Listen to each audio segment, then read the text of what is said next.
ब्रेकनंतर आपल्या सर्वांचं पुन्हा एकदा स्वागत।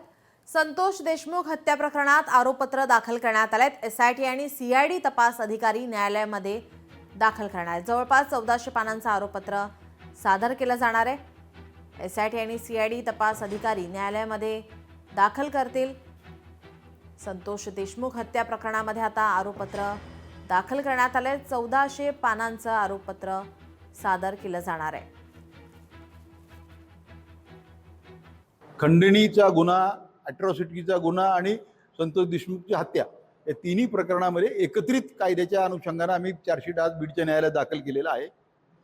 आज चार्जशीट दाखल केले असल्यामुळे तपासाचा एक प्राथमिक असा टप्पा पूर्ण झाला असं म्हणायला हरकत नाही। पुढील तपासाचा अधिकार अजून कायद्याने अवधित असतो आणि आहे। आता चार्जशीट हे जवळपास 1000 पानापेक्षा जास्त मोठ्या पानाचं असल्यामुळे त्याची प्रत घेऊन वाचल्यानंतर त्याच्यामध्ये काय आहे याच्यावर तुम्हाला बोलता येईल। आता ह्या मोमेंटला चार्जशीटमध्ये काय आहे हे याच्याबद्दल प्रतिक्रिया देणं शक्य नाही। मदत करणाऱ्यांची संख्या जरी प्रमुख आरोपी हे 9 असले तर ह्याच्या मागे खूप मोठं जाळं होतं आहे आणि त्यातूनच हे सगळं पुढे प्रक्रिया चाललेली आणि प्रत्येक आरोपी हा त्याची गुन्हेगारीची पार्श्वभूमी आहे। म्हणूनच मकोका हे कलम लावण्यात आलं होतं आणि त्याच्यामुळे हे 1400 पानाचे जे चार्जशीट आहे ते आज दाखल झालेले आहे। यातून आमची अपेक्षा आहे की आरोपीला याच्यातून फाशी झाली पाहिजे आणि फाशीच होणार। आपले प्रतिनिधी हरिदास तावरे आपल्यासोबत जोडलेले आहेत। हरिदास, संतोष देशमुख हत्या प्रकरणामध्ये आरोपपत्र दाखल करण्यात आलेले आहेत, काय अधिकची माहिती?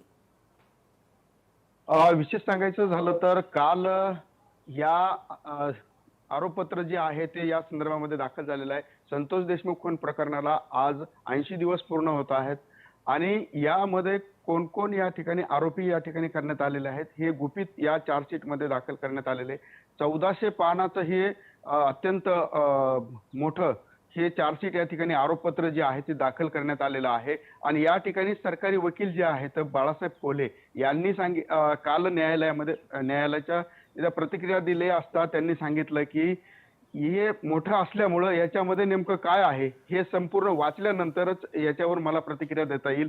त्यानंतर धनंजय देशमुख जे आहेत यांनी सांगितलं की या आरोपपत्रामध्ये अक्षरशः जे आरोपी आहेत यांना कुणाला घेतलं गेलंय आणि जे कुणी या आरोपपत्रामध्ये असतील यांना फाशी होईल असंच या ठिकाणी धनंजय देशमुख यांनी सांगितलंय।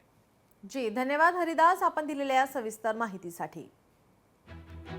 संतोष देशमुख हत्या प्रकरणात आरोपपत्र दाखल करण्यात आले। एसआयटी आणि सीआयडी तपास अधिकारी न्यायालयात दाखल झाले। काय आहे आरोपपत्रात आपण पाहतोय, वाल्मिक कराडचा संतोष देशमुख हत्या प्रकरणातला सहभाग आणि त्याचे पुरावे। देशमुखांची हत्या करणाऱ्या 7 आरोपींनी कशा प्रकारे हत्येचा कट रचला, या हत्याकांडामध्ये कुणाकुणाचा सहभाग आहे याचा तपास। संतोष देशमुखांच्या हत्येचं मूळ कारण समोर येणार। आरोपी वाल्मिक कराड आणि विष्णू चाटेचा हत्या प्रकरणातील सहभाग तपासात समोर येणार। खंडणीनंतर अॅट्रॉसिटी प्रकरण हत्या प्रकरणाचा एकमेकांशी काही संबंध आहे का याचे पुरावे। आरोपींना फरार होण्यात कोणी सहकार्य केलं, आरोपी फरार झाल्यानंतर कुठे होते तेही समोर येणार।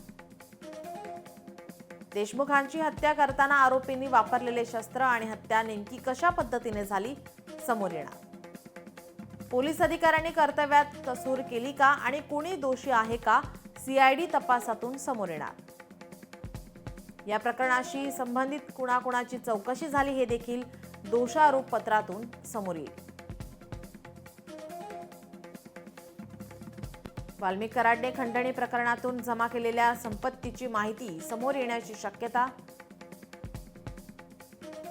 वाल्मिक कराड सुदर्शन घुलेच्या संघटित गुन्हेगारीचे आणखी काही प्रकार घडले का हेही समोर येणार।